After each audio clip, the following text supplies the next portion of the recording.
Understanding when to invest is as important as knowing what to put your money into. And with September generally regarded as the weakest month for stocks, how can you take advantage of seasonal volatility in the stock market? Joining us to share more is Peter Sashecki with Everything Financial. Good morning, Peter. Good to see you. Good morning. Okay, so we want to start with the interest rate announcement this morning. The Bank of Canada lowering its interest rate by 0.25% down to 2.5%. So how is this going to impact families, businesses? Not really. It's a drop in the bucket? It's a drop of like this much drop in the bucket.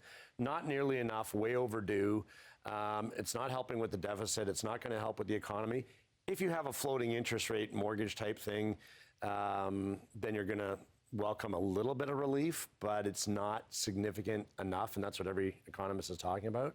I mean, inflation did tick up a tiny bit, more than expected, because of gas prices, not just here. I mean, we saw it last weekend, but across the country, and we're going to have to start buying gas from Canada if we want gas prices to go down. Buy our oil from Canada, not from overseas, and hopefully that'll start to happen. The next interest rate announcement, would we likely see a drop then as well? I think if inflation can stay low, and it depends on what comes out whenever the budget's coming out. We don't know exactly the exact date, but when the budget comes out, if there's as people predict, high deficit like there is right now and everything else, then you got to lower interest rates to pay for that money somehow. Okay, yeah, the budget coming out November 4th, as we've been reporting this morning. We want to talk about something called the September effect this morning. Yeah. I've never even heard of this term before. What is the September effect?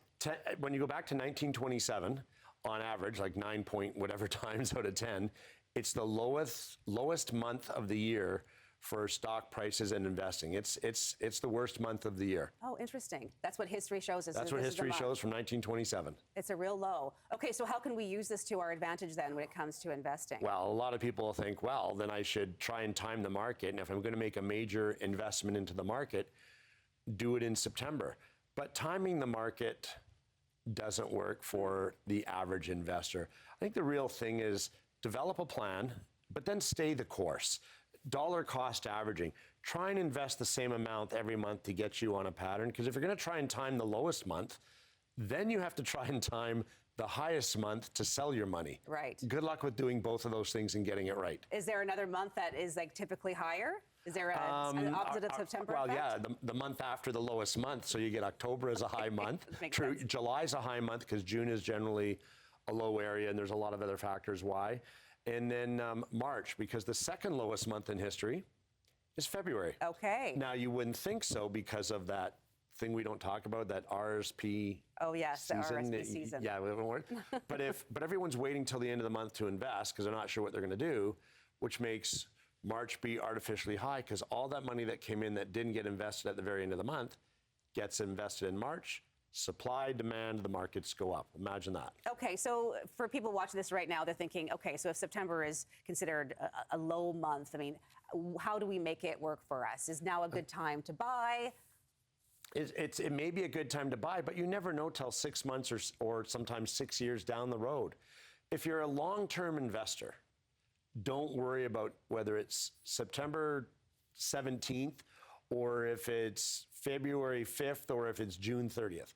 It doesn't matter. Get on a program of what do you need to do on a monthly basis to help reach your goals and stick to the plan and have some discipline instead of trying to time the market. It's been shown for the average run-of-the-mill investor who's watching this show, timing the market doesn't work. You're not that sophisticated necessarily. And again, you just don't know. If you're in it for the long term, average out your investments over the month and stick to your plan. And don't worry about what month it is. Don't worry about 1 month because you know what? It's all relative to what you're comparing to. It may look bad, but compared to some other month, it may look great. Yeah. Okay, Peter Sashecki with Everything Financial. Great advice this morning. Thanks, Peter. Thank you. And we matched today. Oh, we do? Yeah, we do.